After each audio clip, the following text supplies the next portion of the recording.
ETF index mutual funds నేర్చుకుని stock మార్కెట్లో రాణించాలనుకుంటున్నారా? వెంటనే ఈ నెంబర్కి కాల్ చేయండి.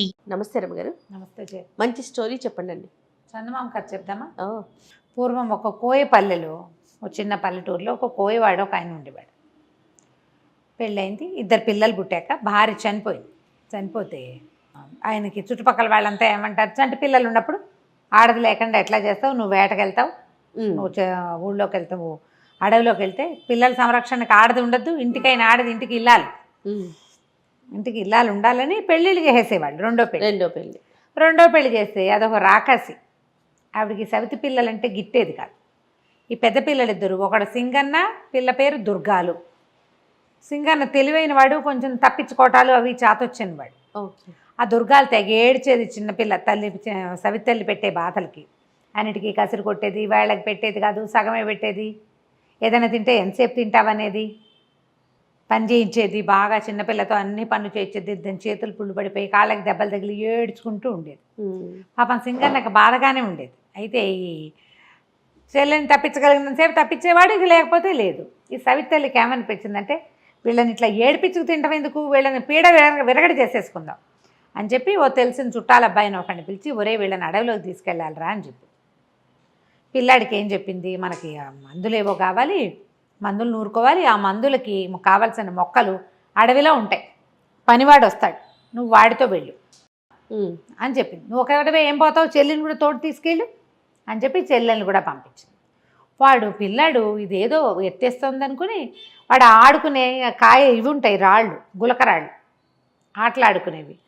అన్ని గులకరాళ్ళని జేబులు పోసుకున్నాడు. వెళ్ళే దారిలో ఒకటి వేసుకుంటూ వెళ్ళాడు. ఆ పనివాడు ఏం చేశాడు, అడవిలో ఒక చెట్టు కింద తీసుకెళ్ళి, మీరు ఇక్కడే కూర్చోండి, నేను మళ్ళీ వస్తా, అక్కడెక్కడికో వెళ్ళి ఆ మొక్కలు ఏవో పీక్కొస్తానని ఇంకో దారి గుండా వెళ్ళిపోయాడు. వెళ్ళిన దారినే మళ్ళాడు అనుకో, పిల్లాడికి అర్థం అవుతుంది, కొంచెం పెద్దవాడు కదా, ఓ 10-11 ఏళ్ళ వాడు, 11-12 ఉన్నాయి. పిల్లకు ఒక 7 ఏళ్ల పిల్ల, 6-7 ఏళ్ళు ఉంటాయి. ఆ నుంచి పిల్లాడు ఏం చేశాడు, కొంచెం చీకటి మసలేసరికి ఓహో వీడు వదిలిపెట్టి వెళ్ళిపోయాడని ఈ రాళ్ళు వేసాడు కాదు, ఇవి ఒక్కొక్క రాయిని వెతుక్కుంటూ, రాత్రికి వెన్నెల్లో కొంచెం మెరుస్తున్నాయి వేసిన రాళ్ళు, తను వేసిన వాటిని వాడు గుర్తుపడతాడు కదా, రోజు ఆడుకునే గులకరాళ్ళు. ఆ దారి వెంబడే నడుచుకుంటూ ఇంటికి వెళ్ళిపోయాడు. చీకటి పడలేక ఇంటికి వచ్చిన పిల్లల్ని చూసి రుసరుసలాడిపోయింది సవితి తల్లి. ఏదో తిట్టింది. ఒక 4 రోజులు గడిపాక మళ్ళీ ఇంకొకరిని కేకేసింది. అయితే ఈసారి ఏం చేసింది, సమయం ఇవ్వాల. పిల్లాడికి ముందు రోజే చెప్పింది అనుకో, వాడు ఏదో ఒక ఏర్పాటు చేసుకుంటాడు వెనక్కి వచ్చేయటానికి. అప్పటికప్పుడు నువ్వు వెళ్ళమని పంపిస్తే వీడేం చేశాడు, వాళ్ళ అమ్మ ఆవిడేం చేసింది, పిల్లడికి రొట్టెలు ఒత్తి, మాడిపోయిన రొట్టెలు అంత బెల్లము ఇచ్చింది. వీడేం చేశాడు, ఆ రొట్టెలు చిన్న చిన్న ముక్కలు చేసి వెళ్ళే దారిలో వేసుకుంటూ వెళ్ళాడు. కానీ అక్కడికి వెళ్ళాక ఆ రెండో పనివాడి పిల్లల్ని అక్కడ వదిలిపెట్టి ఎటో పోయాడు. ఇక రాల. వీడు రొట్టెలు వెతుక్కుంటూ వెనక్కి వద్దాం అనుకున్నాడు. కానీ అడవిలో ఈ రోడ్ల మీద పురుగులు, చీమలు అవి ఇవి ఉండవు, తినేసినాయి. రొట్టెలు కాస్త ముక్కలన్నీ పిండి అయిపోయి ఎవరిది వేడి దారిని పట్టిన అవి పోయినాయి. దారి కనపడలా.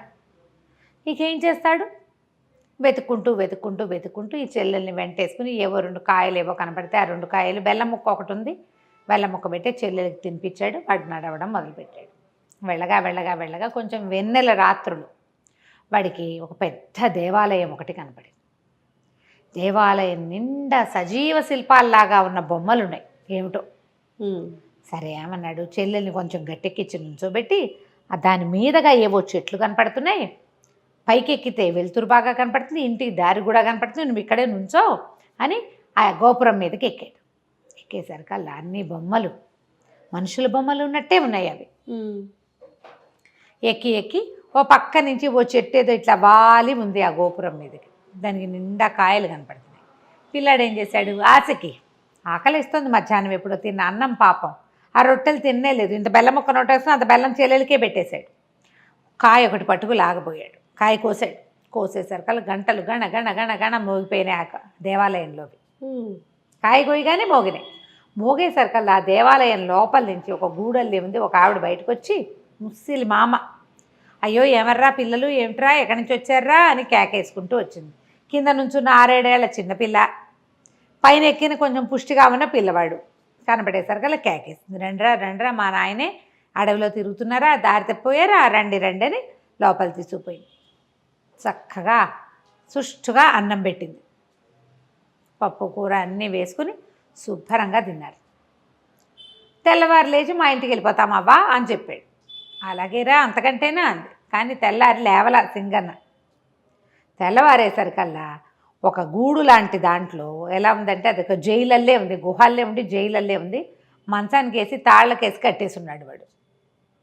ఏ మంచం మీద పడుకున్నాడో ఆ మంచం మీద తాళ్లతో కట్టేశాడు. అయ్యో, తను జైల్లో ఉన్నట్టు అర్థమైంది వాడికి. తల తిప్పి చూస్తే కనపడుతోంది. ఏం చేస్తాడు, మంచం మీద పడి ఉన్నాడు. చెల్లి లేదని బాగా ఇదైపోయాడమ్మో, చెల్లి ఏమైపోయిందని. అది మాత్రం అటు ఇటు తిరుగుతోంది. దాన్ని కట్టేలా దీనికి ఇంతలా తాళం వేశారు ఈ జైలుకి. అక్కడి నుంచి ఆ పిల్లతోటి ఆ పని ఈ పని అన్ని పనులు చేయించేది ఆ ముసలిది. చెల్లెలు అన్నయ్య లేకుండా బయటికి పారిపోయి అదేం చేస్తుంది, అదే అంత ధైర్యం లేదు. పైగా పిరికి పిల్ల, అన్నిటికీ ఏడుస్తుంది అది. అన్నయ్య ఇక్కడే ఉన్నాడు కాబట్టి అక్కడక్కడే తిరుగుతోంది. దానికో ముద్ద పెట్టేది. అక్కడి నుంచి వీడికి మాత్రం తిండికి లోటు లేదు. ఒక పూట ఏం చేసింది, మర్నాడు ఆ మంచం నుంచి ఊడదీసి చేతులు కట్టేసి ఆ గోడ కానించి కూర్చోబెట్టింది. వాడు అక్కడక్కడే తిరగచ్చు కానీ జైలు నుంచి బయటికి రాకూడదు. రోజు మంచిగా వంట చక్కగా చేసి వీడికి తినిపిస్తుంటే సరే బాగా చెల్లెలే పట్టుకొచ్చేది. ఏం చేసావు పని, ఇవాళ నువ్వేం తిన్నావు, నువ్వు ఎక్కడికి వెళ్ళావు అంటే అది చెప్పేది. ఆ పని చేసా, ఈ పని చేసా, అక్కడ తిరిగా ఇక్కడ తిరిగా, అవి తిన్నా అని అన్నయ్యకి అన్నం పెట్టేది తీసుకొచ్చి. రోజు చెల్లెలే మోసుకొచ్చేది. 3 రోజులకు ఒకసారి ముసలిది వచ్చి, ఏదిరా అబ్బాయి నీ చేతివేళ్ళు నాకు అందించు అని అడిగేది. అది కొంచెం చీకటిగా అనిపించేది. చేతివేళ్ళు బయటకు పెడితే ఆ చేతిని ఇలా ఇలా నొక్కి చూసి ఇంకా బలవలా అనేది. వీడేం చేశాడు, ఇదేదో ఎత్తేసిందని ఆ లోపలంతా చీకటిగా ఉందిగా, అటు ఇటు చేతులు కదిపి చూస్తే ఏవో ఎండు కట్టెలు పుల్లలు చాలా ఉన్నాయి. ఓ పుల్ల తీసి సన్నగా ఉన్నదాన్ని ఏదైనా నీ చెయ్యని దిచ్చు అనగానే ఆ పుల్లని దించడం మొదలుపెట్టాడు. ఆ ఎండు పుల్ల నొక్కి చూసి ఇంకా బలవలేదు అనేది. సరికి ఇది ఏదో చేస్తోందని అనిపించింది. అయితే ఏం చేస్తుంది, దుర్గాలు ఉందిగా పిల్ల, అటు ఇటు తిరుగుతూ అది చెప్పింది. అన్నయ్య ఇవాళ ముసలిమామ ఏం చేసిందో తెలుసా, పెద్ద పొయ్యి ఉంది లోపల, ఎక్కడో లోపల గదిలో. ఇప్పుడు పొద్దున్న పేడ మోసుకెళ్తోంది. ఎందుకో పేడ మోసుకెళ్తోందని నేను కూడా వెళ్ళాను. ఆ పేడ తట్ట ఇంత తట్ట ఈ పిల్ల మొయ్యలేదని అదే మోసుకెళ్తోంది ముసలమ్మ. పెద్ద పొయ్యి ఉంది, పొయ్యి అంతా అలికింది నున్నగా, కింద మంట పెట్టాలి దానికి, పైన ఇంత పెద్ద మూకుడు ఉంది. ఎంత పెద్ద పొయ్యో ఎంత పెద్ద మూకుడో అని చెప్తే అమ్మో ఇదేదో వేస్తోంది వేషం అనుకున్నాడు. మళ్ళీ ఆ రోజు అలికిందని చెప్పిందిగా, ఆ మర్నాడు ముసలిమామ ఈ కుర్రాడిని అరే ఇది చెయ్యని తెచ్చగాని వీడు ఎండు పుల్లు అందించాడు ఎప్పట్లాగాని. అందించేసరికి వాళ్ళు నొక్కి చూసి బలవకపోయినా సరే ఇవాళ రాత్రి కవలిచ్చేస్తా అన్నది. అనేసరికి అమ్మో ఏదో చేస్తోంది అనుకున్నాడు. సరే చీకటి పడ్డాక ఏం చేస్తుంది, వరే నాయన బయటికి రారా, మీ చెల్లేమో చిన్నపిల్ల, నేనేమో ముసలిదాన్ని, నాకు ఓపిక లేదు, పొయ్యి వెలిగించాలి, అది పొయ్యి దగ్గర కూర్చొని విసురుదు కానీ రా అని పిలిస్తే తీరావాడు వెళ్ళి చూసేసరికల్లా ఆ పెద్ద మూకుడు, అది ఇంత సామాన్యం కాదు, ఒక మంచి పెట్టేంత మూకుడల్లే ఉంది అది. దాంట్లో నూనె పోసి పొయ్యి ఎక్కించింది. అక్కడి నుంచి కింద మంట పెట్టింది. ఆ పొయ్యి ఎంత పొయ్యి, పెద్ద గుహలాగా ఉంది. దానికి తలుపులు కూడా ఉన్నాయి. తలుపులు తీస్తారు. ఈ మన చైనా వాళ్ళ కథల్లో కనపడుతుంటాయి, ఈ మన చైనా వాళ్ళ వీడియోల్లో అడుగుని మంట పెట్టి నిప్పంతా తీసేశాక కేకులు బిస్కెట్లు అవన్నీ లోపల పెట్టి అవెన్ లాగా ఉంటుంది అన్నమాట, వేడిగా ఉంటుంది, తలుపులు వేసేస్తారు. అట్లా తలుపులు ఉన్నాయి దానికి. దీన్ని విసురుదు అనేసరికల్లా వీడన్నాడు, ఆ విసరటం మాకేం తెలుసు, మేము కోయవాళ్ళం కదా, అసలు పొయ్యే తెలియదు మాకు, ఇదేమిటో విచిత్రంగా ఉంది, పొయ్యి విసురు అని నువ్వే అంటున్నావు, విసరటం ఎలాగో కూర్చుని చూపించు నాకు తెలియదు అన్నాడు. చేత్తో విసరాలి రా అని. సరే ఎక్కడ విసరాలి, చెయ్యాలి కదా, అదేదో నువ్వు చేసి చూపించు నేను చూస్తానన్నాడు. అనగానే ముసలిది ఏం చేస్తుంది, ఓరిని 12 ఏళ్ల కుంకవి నీకు అది కూడా రాదుట్రా అని చక్కగా ఆ పెద్ద పొయ్యి ఎదురుగుండా చిన్న పీట ఉంటే పీట మీద పొందిగ్గా ఇట్లా గొంతు కూర్చుని విసిని కనిపెట్టి ఇట్ట విసురుతూ ఇట్టాగే రాను. ఈ పిల్లాడు ఏం చేశాడు, పక్కన నుంచి చూస్తున్నాడు కదా, ఈ ముసలమ్మ నా పీట మీద నుంచి ఒక్క తోపు తోసాడు ఆ పొయ్యిలో పడేటట్టుగా. అది ఎంతుంది, గంగాళం అంతా నోరు తెరుచుకుని ఉంది ఆ పొయ్యి. ఈ ముసలిదేళ్ళ పొయ్యిలో పడంగానే వీడు దాన్ని ఒక కర్రపేట పెట్టి లోపలికి తోసేసి తలుపులు వేసేసాడు. లోపలికి వెళ్ళిపోగానే గంటలు గణ గణ గణ గణ గణ గణ మోగటం మొదలుపెట్టినాయి. అంతకుముందు గంటలు ఎప్పుడు మోగినాయి, వీడు మామిడికాయ కోసినప్పుడు, పండు కోసినప్పుడు. అక్కడి నుంచి ఆ గోపురం మీద ఉన్న విగ్రహాలన్నీ మనుషులైపోయినాయి. అందరూ మనుషులే. అందరూ బిలబిల్లాడుతూ పరిగెత్తుకొచ్చారు. ఏదో అయ్యింది ముసల్దానికి, అందుకే మేము ఇలా మామూలుగా అయిపోయామని వెతుకుతూ లోపలికి వచ్చేది. వీడేం చేశాడు, ఈ లోపల ముసల్దాన్ని తోసేశాక ఈ చెల్లెలు చేయిపుచ్చుకుని, ఇది ఎక్కడుంది, మామూలుగా వీళ్ళు రోజు తిరుగుతున్న చోట్లేదు, ఎక్కడో లోపల ఉంది. వీడు గుళ్ళోకి రావటమే వాడికి తెలుసు. ఆ గోపురం లోపలికి అదో గుహలా ఉంది. అది పరిగెత్తుకుంటూ బయటకు వచ్చాడు. వీడు బయటకు వచ్చేసరికి గోపురం మించి మనుషులంతా దిగేశారు కిందకి.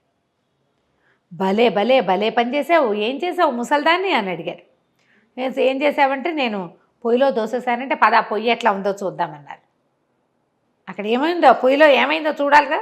ఈ గుంపంతా వచ్చారు మనుషులు, పిల్లలు కాదు మనుషులే వాళ్ళంతా. వాళ్ళు ఈ పిల్లాడు పిల్ల మళ్ళీ లోపలికి వెళ్తే ఆ పొయ్యి కాస్త ఒక విచిత్రమైన పెట్టెలాగా మారిపోయి ఉంది. పెట్టెల్లే కనపడుతోంది. దాని మీద రాసుంది, మాయదారి ముసల్దాన్ని మట్టు పెట్టిన మహానుభావులారా, నా మీదకి ఎక్కండి, ఈ గద్దె మీద ఎక్కి కూర్చోండి, మీకు ఎక్కడికి కావాలంటే అక్కడికి తీసుకెళ్తా, ఏం కావాలంటే అది ఇస్తా.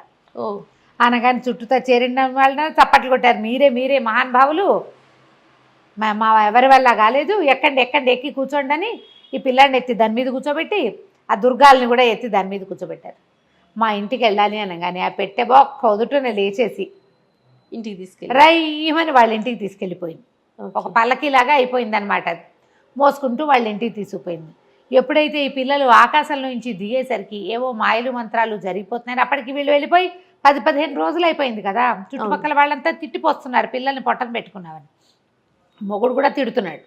పిల్లలు చూడంగానే సవితల్లి లేచకపోయింది, పరిగెత్తుకుంటూ పారిపోయింది అక్కడి నుంచి. తండ్రి పిల్లలిద్దరిని కావలించుకున్నాడు. చచ్చిపోయారు అనుకున్నాను రా నాయన, ఎలా తిరిగి వచ్చారంటే జరిగిందంతా చెప్పారు. ఆ పెట్టె ఏది అడిగితే అది ఇస్తుంది. వాళ్ళకి ఏముంటాయి సింపుల్ కోరికలు, ఏదో మాంసం కూర అన్నం అవే కావాలి. పల్లెటూరి వాళ్ళు కదా, వాళ్ళకి కావాల్సింది కోరుకుని ఆ ఊరికి కావాల్సినవి చేసుకుంటూ పిల్లలిద్దరూ తండ్రితోటి హాయిగా ఉన్నారు. కథ కంచికి మనం ఇంటికి. చాలా బాగుందండి. నమస్తే అమ్మగారు. చిన్న కథ కదా.